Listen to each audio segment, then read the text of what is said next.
चलिए अपने आत्मा के ज्ञान और ध्यान की ओर।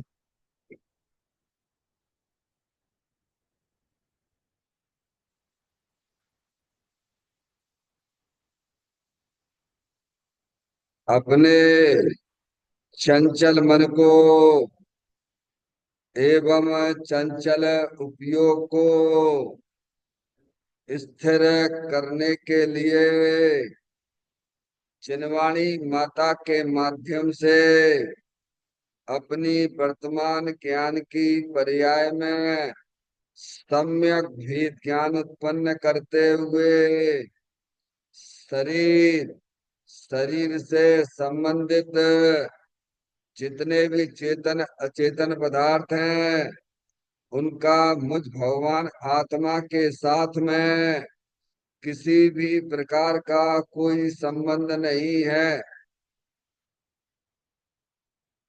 इस प्रकार समस्त पर पदार्थों में अपने संबंध की वृत्ति को छोड़ते हुए अंदर में जो अखंड ज्ञान ज्योति स्वरूप भगवान आत्मा है उसमें ही वर्तमान पर्याय का संबंध जोड़ते हुए कि मेरा यह भगवान आत्मा सदा काल शरीर आदि पर पदार्थों से भिन्न एकमात्र अखंड ज्ञान ज्योति स्वरूप है। ऐसा अपने आप को जानो और ऐसा ही अनुभव करो कि वर्तमान में ही मेरा यह भगवान आत्मा शरीर आदि पर पदार्थों से भिन्न एकमात्र अखंड ज्ञान ज्योति स्वरूप ही है।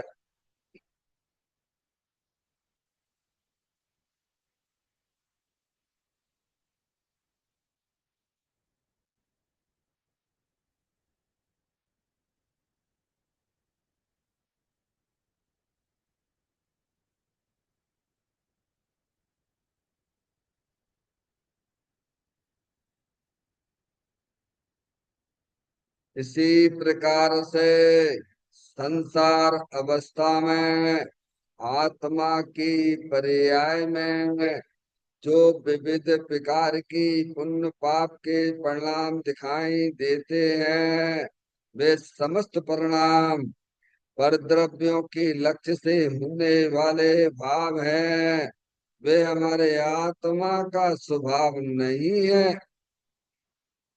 ऐसे समस्त रागादिक परिणामों में एकत्व बुद्धि, ममत्व बुद्धि, कर्तृत्व बुद्धि, भोक्तृत्व बुद्धि तथा उन रागादिक परिणामों की ज्ञाता बुद्धि को भी छोड़ते हुए अंदर में जो अखंड ज्ञान ज्योति स्वरूप भगवान आत्मा है जो कि सदा काल शरीर रागादिक से भिन्न एकमात्र पूर्ण निराकुलता स्वरूप वाला है।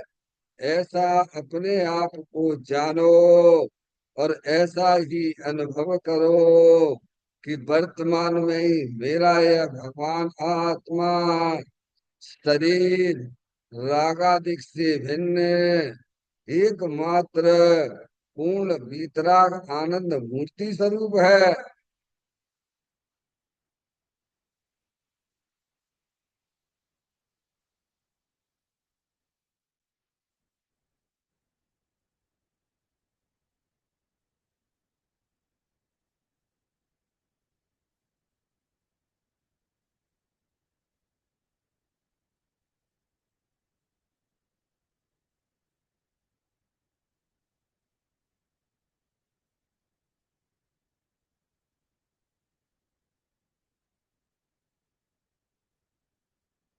इसी प्रकार से संसार अवस्था में आत्मा की पर्याय में जो पर के लक्ष्य से होने वाला ज्ञान है वह परलक्षी ज्ञान भी हमारे आत्मा का स्वभाव नहीं है।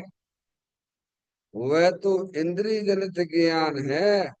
इस प्रकार शरीर रागादि और परलक्षी ज्ञान के पर्यायों से भी भिन्न मैं तो एकमात्र अखंड ज्ञान ज्योति स्वरूप भगवान आत्मा हूँ।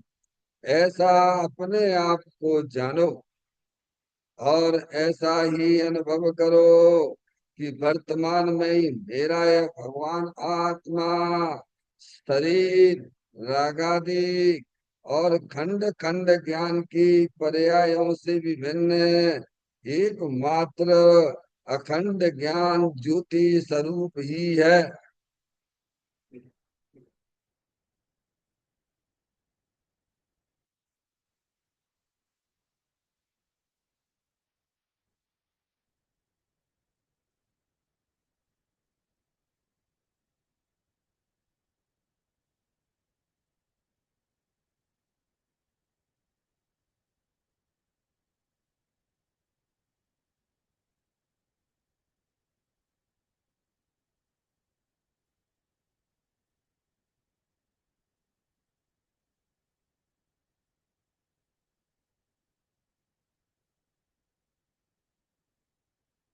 द्रव कर्म भाव कर्म नो कर्म रहित शुद्धात्म स्वरूपो वो मेरा ही भगवान आत्मा सदा काल शरीर आदि के नौ कर्मों से भिन्न है। मेरा ही भगवान आत्मा सदा काल ज्ञानावरण आदि आठ कर्मों से भी भिन्न है। मेरा ये भगवान आत्मा सदा काल मोर आग्निश भाव कर्मों से भी भिन्न है। इस प्रकार द्रव कर्म भाव कर्म नो कर्म तीनों कर्मों से रहे मैं तो एकमात्र परम पवित्र शुद्धात्म स्वरूप हूँ। ऐसा अपने आप को जानो और ऐसा ही अनुभव करो कि वर्तमान में ही मेरा यह भगवान आत्मा तीनों प्रकार के कर्मों से रहित एकमात्र परम पवित्र शुद्धात्म स्वरूप है।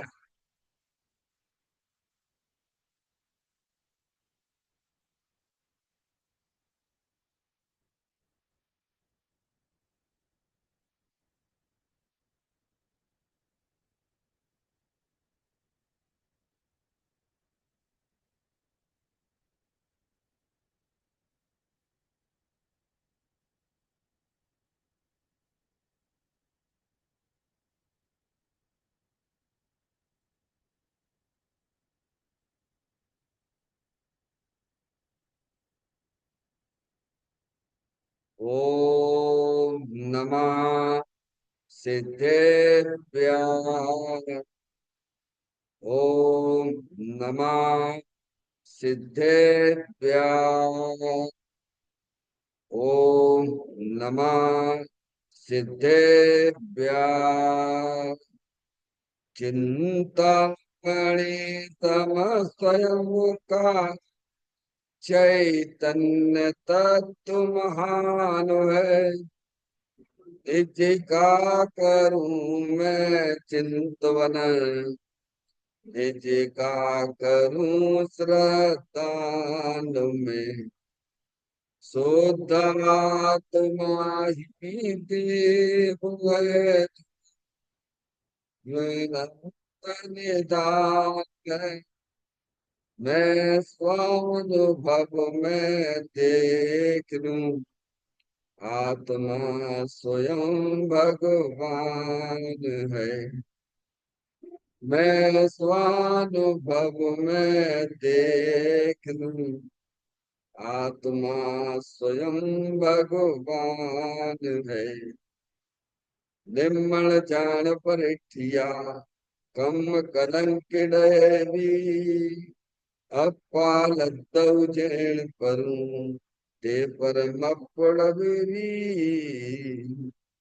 सब कर्म मल का नाम से करवर प्राप्त कर लियो आत्म जो भी पल ध्यान में नम कर निकल परमात्मा सब नाथ कर घन गारे अंत पद को पाया कर नमन गुण जिन देव कोय काव्य पथ अपना लिया।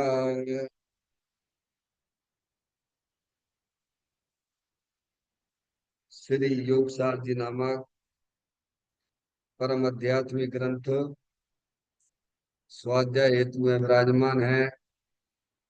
आज से 1400 वर्ष पहले इस महान पवित्र ग्रंथ की रचना दिगंबर संत योगेंद्र महाराज जी हुए हैं। उन्होंने इस महान पवित्र ग्रंथ की रचना की और उन्होंने इस ग्रंथ का नाम योग सार जी रखा। योग सार जी का सीधा सा अर्थ है मुक्ति के मार्ग में योग का मतलब जोड़ होता है। किसका किसके साथ में जोड़ करना। तो अर्यंत परमात्मा कहते हैं कि अपने वर्तमान सुख ज्ञान की पर्याय का अंदर में जो अपना त्रिकालिक ध्रुव भगवान आत्मा जो कि सदा काल द्रव्य कर्म भाव कर्म नौ कर्म से रहित एकमात्र अखंड ज्ञान ज्योति स्वरूप है। ऐसे ही गायक प्रभु परमात्मा में अपनी वर्तमान सुख ज्ञान की पर्याय का संबंध जोड़ने का नाम योग है, जिसे शास्त्रीय भाषा में सम्यक दर्शन सम्यक ज्ञान भी कहते हैं। और उस चैतन्य भगवान आत्मा में ही अपनी वर्तमान पर्याय को मग्न कराना लीन करना स्थिर करना उसे सार कहते हैं, यानी सम्यक चारित्र कहते हैं।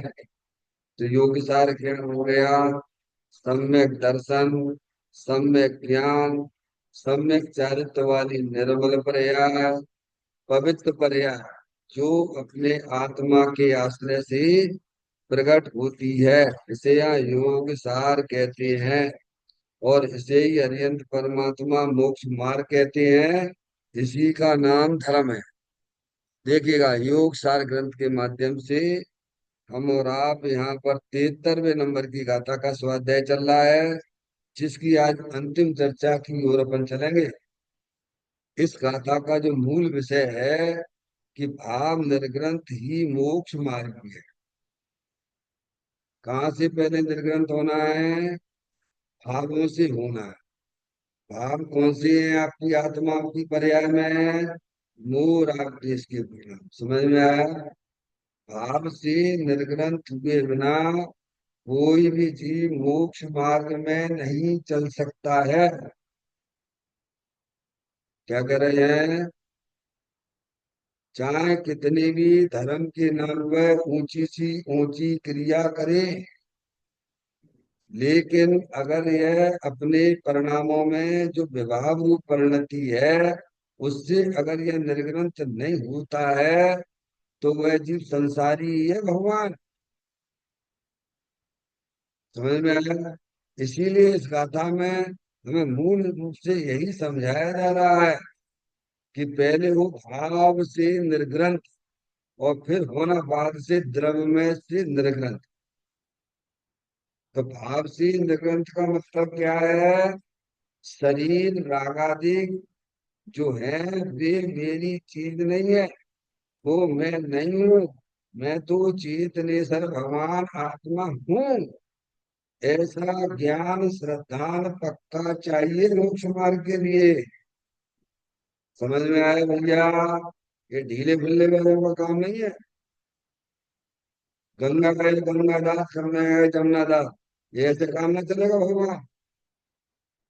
मोक्ष मार्ग में अगर गमन करना है तो सबसे पहले अपने ज्ञान की पर्याय में और श्रद्धान की पर्याय में ऐसा सम्यक ज्ञान लाओ कि मैं तो जानने देखने वाली चेतन आत्म वस्तु हूँ। ऐसी ज्ञान श्रद्धान के बिना कोई भी जीव मोक्ष मार्ग में लग ही नहीं सकता। मोक्ष मार्ग में लगने के लिए एटलीस्ट इतनी चीज तो चाहिए ही चाहिए। क्या चाहिए? जैसे बच्ची की शादी के लिए एटलीस्ट उसके लिए लड़का चाहिए ही चाहिए। समझ में आ गई बात? बाकी के उसके माता पिता हो तो ठीक, और ना हो तो ठीक। बैंड बाजे बजते हो तो ठीक, ना बजते हो तो ना ठीक। ऐसे ही मोक्ष मार्ग में गमन करने के लिए सबसे पहले वस्तु स्वरूप का सच्चा ज्ञान करके कि शरीर राग आदि की मेरी चीज नहीं है, मैं तो चेतनेश्वर भगवान आत्मा हूँ, ऐसा श्रद्धा ज्ञान चाहिए। इसी का नाम भाव से निर्ग्रंथता है। अगली बात समझ में है? अरे भाव तो हरे भरे हैं भैया। 24 घंटे लड़का मेरा है, लड़की मेरी है, दुकान मेरा, रुपया पैसा मेरा है, शरीर मेरा है, अभी हरे भरे कर चल रहे हो। तो क्या होगा? संसार में 4 कोटी 84 लाख मिलेंगे। दिगंबर संत हमें ये समझा रहे हैं, पहले भाव से निर्ग्रंथ होना चाहिए। और जो भाव से निर्ग्रंथ हो जाते हैं वे भी वास्तव में सच्चे मोक्ष मार्गी हैं। कहाँ बल दिया जा रहा है? शरीर की क्रिया पे बल दिया जा रहा है कि अपने परिणामों में होने वाले भावों पे बल दिया जा रहा है? बोलो। 1400 वर्ष पहले एक गाथा लिखी गई है। कहाँ बल देते हैं और हमारा बल कहाँ जाता है? हमारा ज्ञान किधर काम करता है? हमारी दृष्टि कहाँ काम करती है? ज्ञानी तो ये कह रहे हैं। क्या कहाँ पर बल दिया जा रहा है? जो संसार का कारण है उसे तो तोड़ो है। अब उधर तुम्हें बिल्कुल ध्यान ही नहीं है। क्या शरीर से बैठे मंदिर में है और भाव जा रहे तुम्हारे उधर? कहाँ जा रहे हैं? तो उन्हें रोको ना भगवान। ये कैसे रुकेंगे? तो वस्तु स्वरूप के सच्चे ज्ञान के द्वारा ही रुकते हैं भगवान। ये बात हमें इस गाथा से समझना चाहिए। हम आपने इस गाथा को, मैं समझ पा रहा हूँ कि 8-10 दिन तो कम से कम पढ़ाई होगा। आपको भाव भी इसका ख्याल में आया ही होगा। देखिएगा इसकी अंतिम चर्चा गाथा के पाठ के साथ में करेंगे। हो जाए जब निर्ग्रंथ मन तब ही बने, निर्ग्रंथ निर्ग्रंथ जब हो जाए तू, तब मुक्ति का मार्ग हो मिले। हो जाए जब निर्ग्रंथ मन। किसको मन? मन की बात है तो मन में संकल्प विकल्प होते हैं ना। क्या माता जी क्या कह रहे हैं? हो जाए जब निर्ग्रंथ मन। क्या मन एक लेके? बोलो भैया। एक द्रव्य मन होता है, भाव मन होता है। द्रव्य मन की बात नहीं, भाव मन की बात है। भाव में जो संकल्प विकल्प राग तो इसके परिणाम हो रहे हैं। तो कहते हो जाए जब निर्ग्रंथ मन। क्या? अब देखिए आपको आनंद ही आनंद आने लग जाए। ये आनंद चला तो गए, आनंद स्वरूप वस्तु तो तुम्हारे पास है। ये वेद से कहते हैं तुम्हारे पास है, वेद से कहो तो तुम ही हो। क्या? तो कहते हैं हो जाए जब निर्गंत मन, निर्गंत तभी तू माने। तब तक अपने आप को निर्गंत मत माने। अपने आप को धर्मात्मा मत समझ लेना। बाहरी क्रिया कर करके हम बहुत बड़े धर्मात्मा भूल में हो बहुत बड़े। और रिपीटेशन कर रहे हो जो पहले तुमने किया था अनंत काल में, उसी में ही लगे हुए हो। उसी को तुम अपने आप को धर्मात्मा समझते हो, और सामने वाले को भी धर्मात्मा उसी से देखते हो। हर जैसा चश्मा लगाओगे भगवान वैसा ही तो दिखेगा ना। हम्म? तो कहते तभी तुम निर्ग्रंथ बने। क्या? तब तुम अपने आप को धर्मात्मा समझना। आपको स्वयं में भी आत्मा का आनंद आने लग जाएगा। किसी से पूछना पड़ता है? क्यों? शक्कर खाती हो तो मीठा मुंह हो गया कि नहीं हुआ, किसी से पूछते हो क्या? हम्म?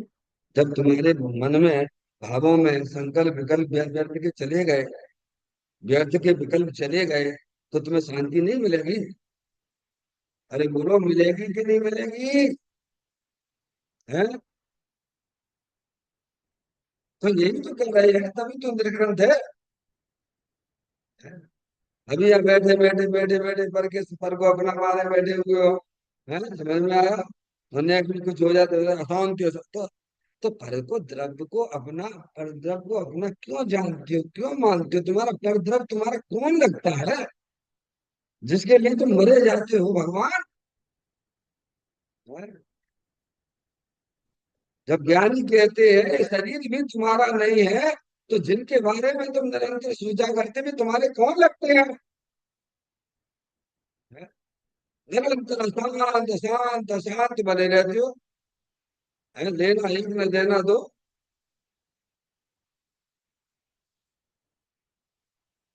तो कहते हैं, जब मन जो है निर्ग्रंथ हो जाता है, तभी तू बनेगा निर्ग्रंथ, तभी तू धर्मात्मा कहलाएगा। क्या इससे पहले तुम अपने आप को धर्मात्मा माने बैठी हो, और बड़ी भूल में हो। मन में तो निरंतर दिखी शंकर विकर द्रव्य के बारे में कचरा करके रखा हुआ है तुमने अपनी आत्मा को। है? निर्ग्रंथ जब हो जाए तू, तब मुक्ति का मार्ग, तब तुझे वास्तव में निश्चित ही तुझे मुक्ति मार्ग पर्याय में प्रकट होता है, और तब तू मोक्ष को प्राप्त कर लेता है। ये गाथा हमारी मूल गाथा है। तुम्हें मैं अब देखिए इसकी अंतिम चर्चा पे।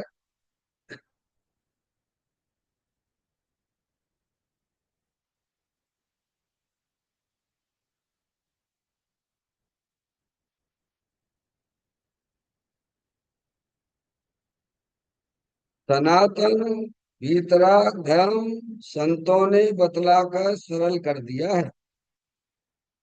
रत्नात्रय शिव पंथ है, उस पर चलकर ज्ञानी मोक्ष महल में पहुंच जाता है। 1.5 लाइन है। समझ में आया? क्या कहते हैं? सनातन वीतराग धर्म संतों ने बतलाकर सरल कर दिया है। सनातन, सनातन यानी शाश्वत, अनादि अनंत। समझ में आया? धर्म स्वभाव सनातन है कि नहीं है? बोलो। तो धर्म भी सनातन है। कौन सा? वीतराग धर्म। कौन सा धर्म? मैंने राग धर्म में ध्यान रखिएगा। राग अनादि से आत्मा की पर्याय में रहा, ये बात ठीक।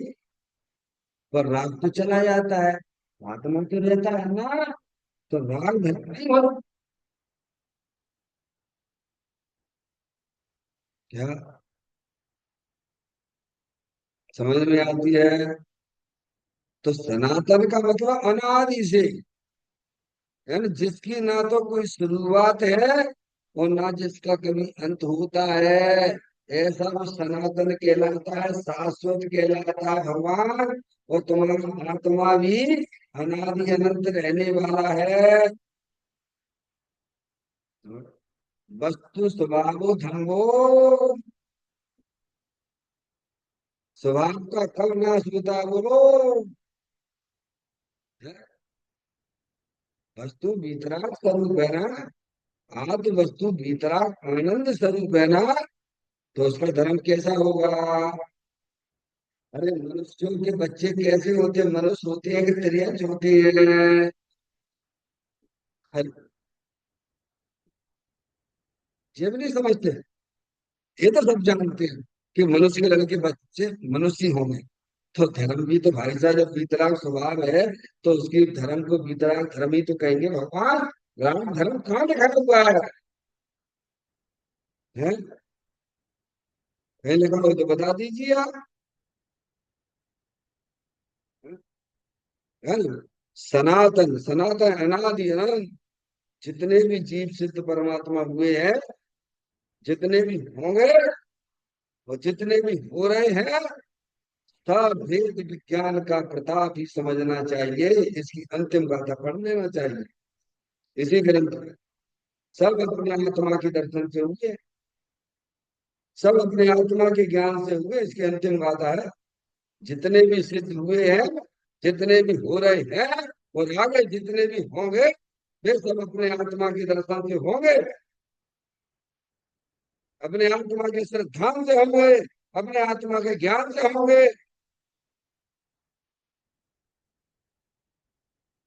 107 नंबर की गाथा, इसी का समझ में आया भैया? हम्म?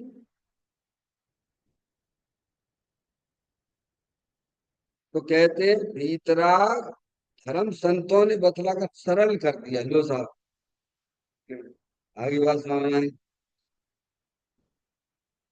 कब से हो भैया सो भाई साहब इस दुनिया में? अरे कब से हो भैया अशोक जी? अनादि से हो। है जी? तो मानते हो तो गलती कौन की, करम की है कि तुम्हारी है? अरे आप लेट आए तो गलती कौन की है? पंडित जी की? कौन की गलती है? तो बस को सही कर लो। गलती की है तो अच्छा है, गलती मेरी है, इस बात को जान के प्रश्न आना चाहिए। गलती मेरी है तो मैं गलती को सुधार भी लूंगा, और गलती कर्मों में कराई है तो 3 काम करेगी। क्या कहा? गलती मेरी है तो मैं उसे सुधार भी लूंगा, और गलती कर्मों में कराई है तो 3 काम। फल को दोष देना बंद करो भगवान। मैं अनादि से था, अनादि से रहूंगा, अनादि अनंत काल तक रहूंगा। ऐसा मैं भगवान आत्मा हूं, तो धर्म भी अनादि अनंत है। समझ में आया भैया? भीतरा धर्म अनादि अनंत है, वस्तु अनादि अनंत है, तो अनंत रहेगा। हम न कर पाए वो बात अलग है, पर वस्तु स्वरूप तो ये है ना।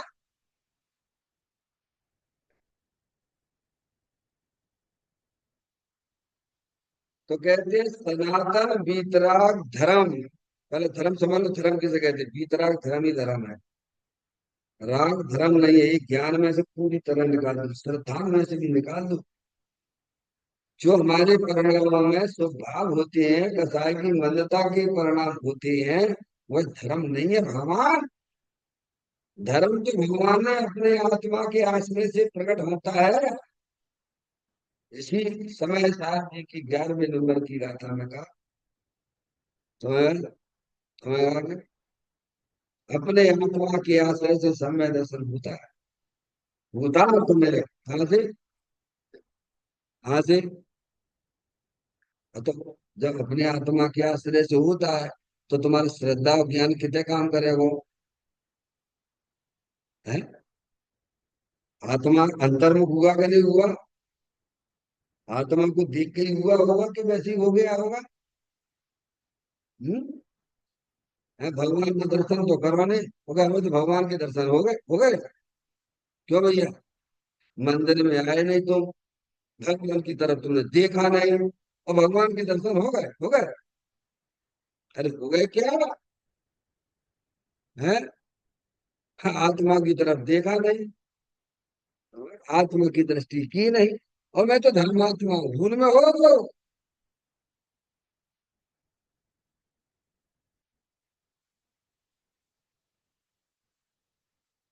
तो कहते हैं सनातन बीतराग धर्म। समझ में आया? सनातन का मतलब है शाश्वत, जिसका न आदि है, जिसका न कभी अंत होता है, ऐसा भगवान आत्मा भी अनादि से है। समझ गए ना आप? और अंत भी नहीं है। आदिनाथ भगवान तो अभी बने हैं, आदिनाथ भगवान तो अभी, आदिनाथ भगवान बने हैं। और अनादिनाथ ना होता तो भगवान आदिनाथ होते क्या? क्या कहा दोबारा से? आदिनाथ भगवान तो अभी बने हैं, अगर अनादिनाथ ना होता उनके पास में तो वे आदिनाथ होते क्या।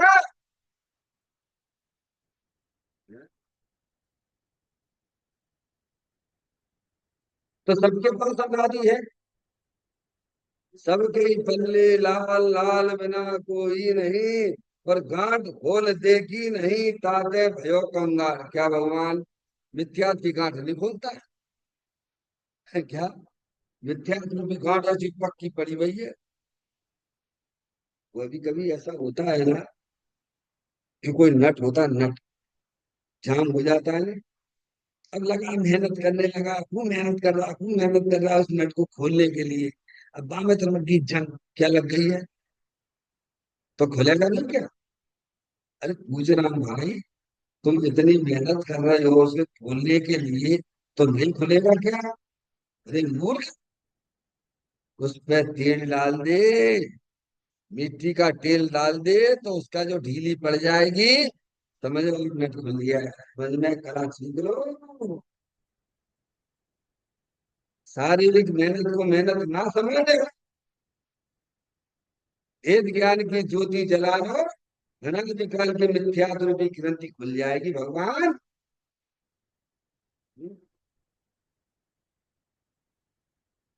सनातन धर्म क्यों होता है, क्योंकि धर्म स्वभाव सनातन है, शाश्वत है, नादि है, तो न कभी अंत होता है। उसे धर्म भी सनातन ही हुआ करता है। जब धर्म स्वभाव सनातन है भैया, तो सनातन के आश्रय से वीतराग रूपी धर्म, हमारा धर्म स्वभाव सनातन है, वीतराग स्वरूप है। वो कभी रानी हुआ ही नहीं है। भले ही संसार अवस्था में उसकी पर्याय में शुभ शुभ परिणाम रहे, लेकिन आत्मा कभी राजी नहीं होता है भगवान।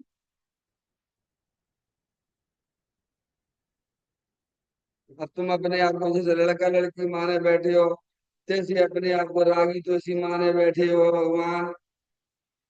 भगवान कहते ना तुम शरीर वाले होते हो, ना तुम राग वाले होते हो, तुम तो वीतरागी प्रभु हो, आनंद स्वरूप हो। है क्या भैया। तो कहती है सनातन वीतराग धर्म संतों ने बतलाकर सरल कर दिया। क्या कर दिया, समझ में आए? सरल तो है, वैसे धर्म सरल नहीं था। बोधि आपका भाव है, निश्चय दुर्लभ नाई, अब में प्राप्ति कठिन है, यह व्यवहार कमाई। क्या बोधि आपका भाव है। अशोक भैया क्या निकला बोधि यानी सम्यक दर्शन, सम्यक ज्ञान, सम्यक चारित्र। समझा? ये आत्मा का भाव है। क्या है, बोध ही आपका भाव, रत्नात्रय स्वरूप भगवान आत्मा भीतरा आनंद मूर्ति सब सुख शांति के भंडार सर्व। तो कठिन कैसे हो सकता है। अब क्योंकि हमने कभी सीखा नहीं है, कभी जंगल में इसे धर्म को है, कभी किया नहीं जिंदगी में, इंतकाल हो गया। तो मैं कितने समय हो गए भैया, संजय भैया। कौन, हाँ पूछ रहे कौन को, कौन को अनादि हो गई। बड़ी मुश्किल पड़ती है ना, बोले क्यों, क्योंकि मिथ्यात्व की गांठ जबरदस्त लगी भैया। जब वेद ज्ञान का तेल डाल दो उसके ऊपर, समझ में आया भैया। जबरदस्त पकड़ है। मैं, ऐसा लगता है कि मैं अनादि का हूँ, वो अनंत काल तक रहूंगा। विकल्प में लगता है, कोई बात नहीं, विकल्प में लग रहा है ये भी अच्छी बात है। ये भी कसाई की मान्यता में लगता है, तीव्र कसाई में तो ये भी नहीं लगा। फिर समझ में आएगी भैया।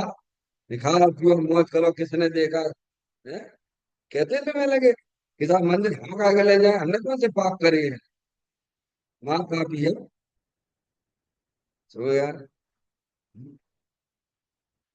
तो दिगंबर संतों ने सरल कर, क्योंकि अज्ञानी जीव सब शरीर की क्रिया को धर्म मानते हैं और मानते चले आए हैं, और दिगंबर ग्रंथों ने भेद ज्ञान की बात बताकर सरल कर दिया है।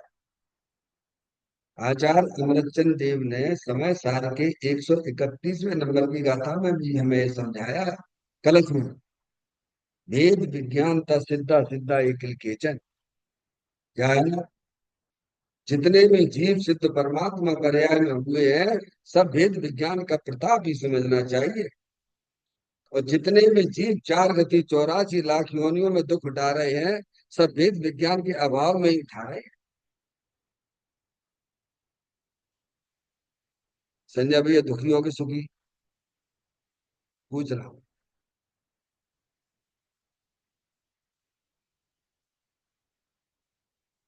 अब बड़ी समस्या है, अब कैसे कहते हैं? हैं? क्यों भाई, सुखी है कि दुखी है? कर्म से दुखी मानते हैं, पारस बड़े सही कहा है तो सुख स्वरूप।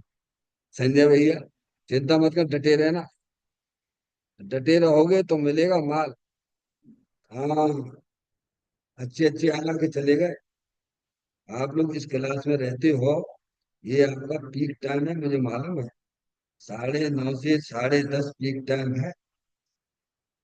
आप कितना बड़ा त्याग करके यहाँ आते हो, मुझे मालूम है।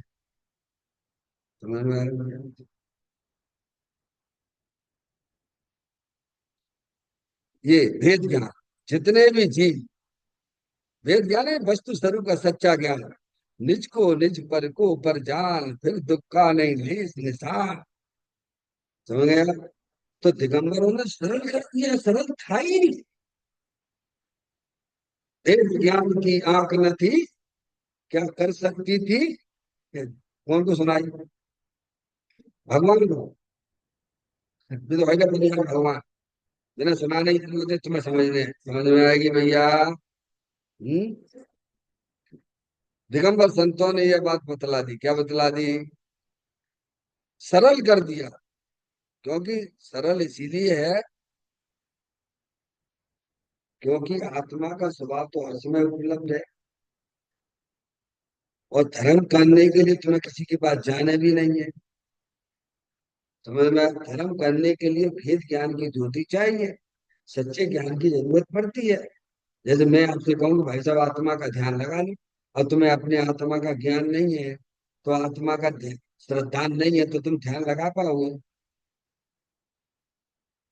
क्या? बिना ज्ञान के ध्यान लग सकता है क्या? है? नहीं लग सकता है। मैं कहूँ आप अपने घर जाइए, तो घर जाने के लिए ज्ञान चाहिए कि नहीं चाहिए? हम श्रद्धा में चाहिए कि नहीं चाहिए? कि वैसे ही चले जाओगे आप अपने घर में?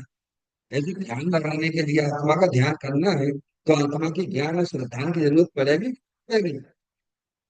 हम्म? तो दिगंबर संतों ने सरल कर दिया यार। तो सब अज्ञानी लगे रहते हैं, शरीर की क्रियाओं को बस उसी को धर्म मानते रहते हैं। थोड़ी सी कसाय की मंदता होगी, मानने लगे मेरे को धर्म हो गया। कल एक उदाहरण आया था, आपको ध्यान होगा। जैसे चावल का अंदर वाला जो छिलका लगा हुआ है, उसे खाए तो क्या चावल का वास्तविक स्वाद आएगा क्या? आप लोग मुझे समय देते हो तो मैं बोल लेता हूँ भगवान, नहीं तो आपकी तरह हम भी पूरा समाचार पढ़ के चले जाएंगे भगवान से क्या होने वाला है।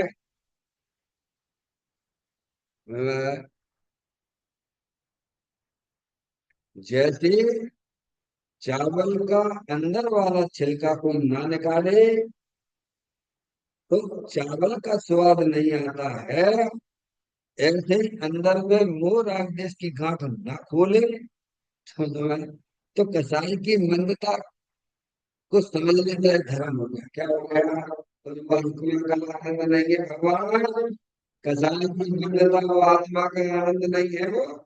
जैसे छिलका लगा हुआ चावल खाने पर चावल का स्वाद नहीं आता है, ऐसे सुख भाव में जो कसाई की मंदता वाला है, वो आत्मा का आनंद नहीं है, तो भूल में पड़ेगा।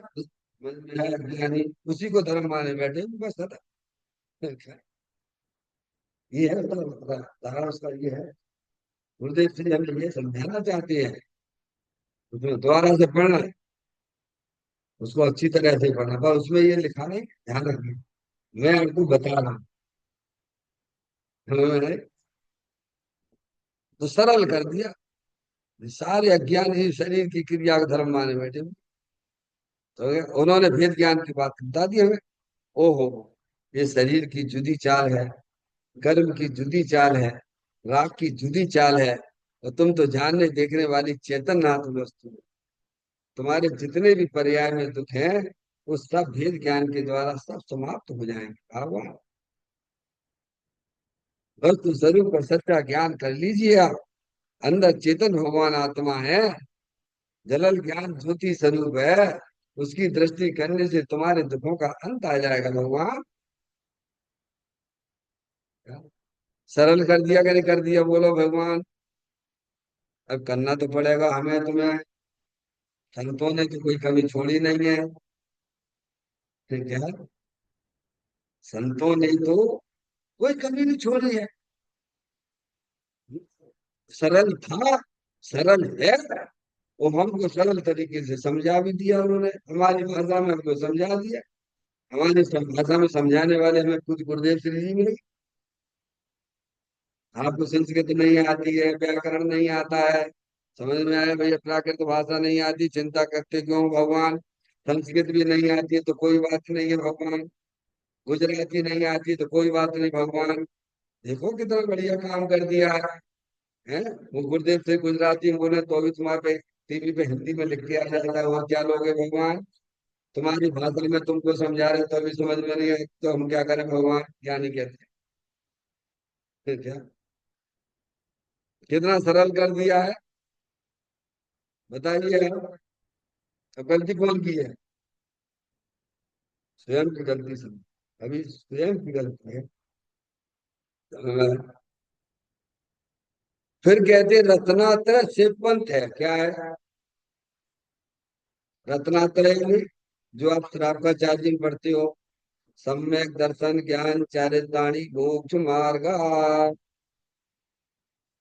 रत्नात्रय हो गया। सम्यक दर्शन, सम्यक ज्ञान, सम्यक चारित, शिव पंथ, मोक्ष मार्ग। समझ गए, रत्नात्रय इसको कहते हैं। रत्नात्रय शिव पंथ है, ये मोक्ष मार्ग है। ठीक है कि नहीं? और ये मोक्ष मार्ग अपने आत्मा के आश्रय से प्रकट होता है, किसी परद्रव्य के आश्रय से नहीं होता। परद्रव्य के आश्रय से होता है वो धर्म नहीं होता है। परद्रव्य के आश्रय से जो भी पर्याय प्रकट होती है, वो अशुभ और शुभ भाव होगा।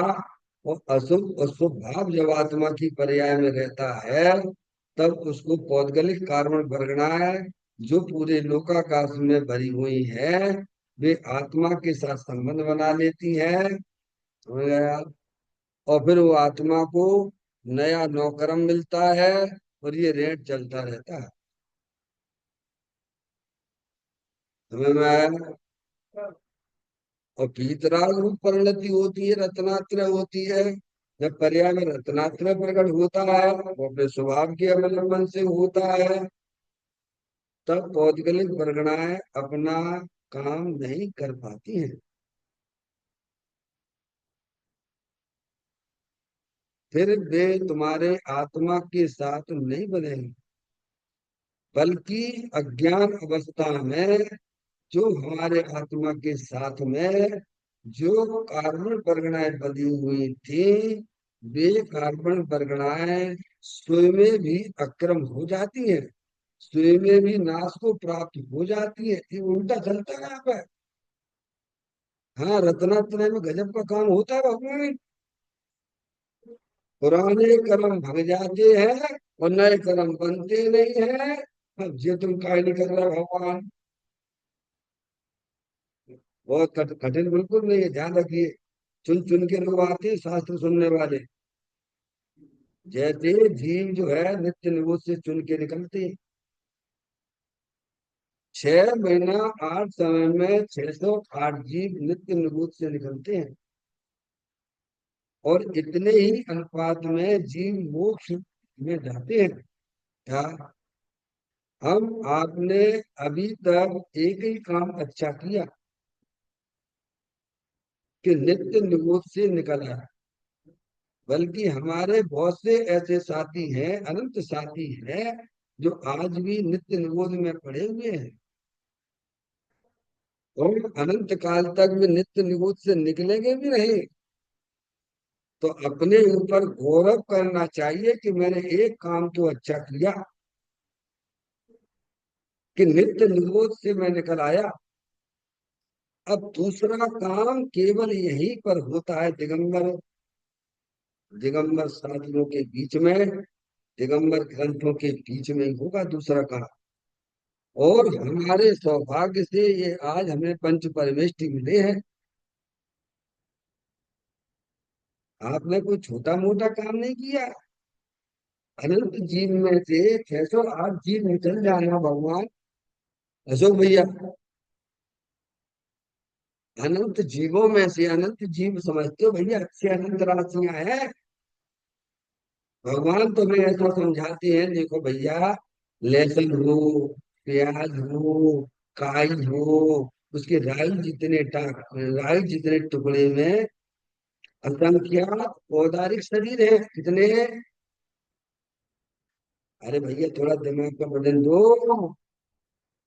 राई हो, आलू का आलू का एक टुकड़ा, जमीन कंद का, प्याज हो, लहसुन हो, उस टुकड़े में राई जितने टुकड़े में असंख्यात जीव है, असंख्यात शरीर है, असंख्यात शरीर है। और एक शरीर में इतने जीव है कि जितने शुद्ध परमात्मा हो गए ना, उनसे भी अधिक है। भैया को समझ में आ रही है? ये इतना वो मत समझिए, धीरे धीरे गंभीर हो गया अपने लिए। देखिए हंसी मजाक की बातें हैं क्या? है, गंभीर नहीं होते हो। जैसे किसी के इष्ट का वियोग हो जाए घर में तो कैसे गंभीर होते हो भगवान। पत्नी का पति चला जाए, बच्चों के माता पिता चले जाएं तो कितना कैसी उसकी शक्ल उतरती है भगवान। फिर उस एक शरीर में जितने अनंत सिद्ध परमात्मा हो गए उससे अनंत जीव है। और ये अनुपात अनंत काल तक ऐसा ही रहेगा। लेकिन सौभाग्य है हमारा कि हमें ऐसे ग्रंथ मिले, दूसरा काम करने के लिए हमें चीजें मिली। क्योंकि दूसरा काम यही होगा, दिगंबर ग्रंथों के सामने होगा। अरे हम परमात्मा के जब होंगे तभी होगा भगवान।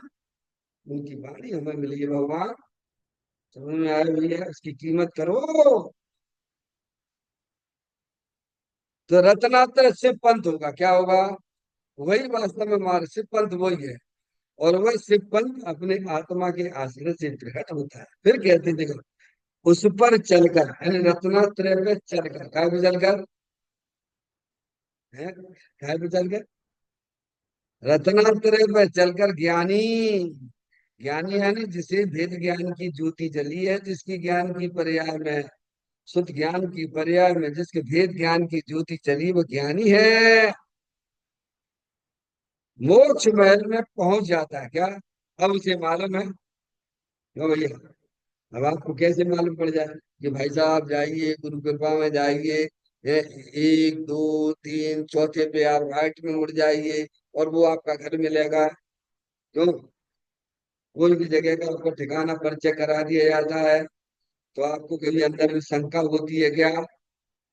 पर जो बताने वाले हैं कि बात पर विश्वास करना पड़ेगा। ध्यान रखिए, ज्ञानी हमें मार्ग बताते हैं, जनवाणी माता हमें मार्ग बताती है। उनकी बात पर विश्वास लाइए। जैसे मैं आपसे कहता हूँ, इस फोटो में अंदर भगवान का फोटो है। फिर क्या कह रहे हैं भैया, सो भैया, तो आपका क्या कर्तव्य है?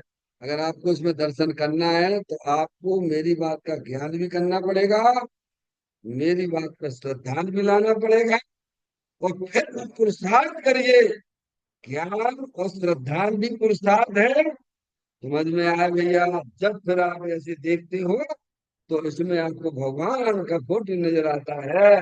यही तो ज्ञानी हमें समझाना चाहते हैं कि अपने आत्मा के आश्रय से, ये अपने आत्मा से आश्रय वाली जो बात है ना, वो केवल दिगंबर ग्रंथों के अंदर ही है।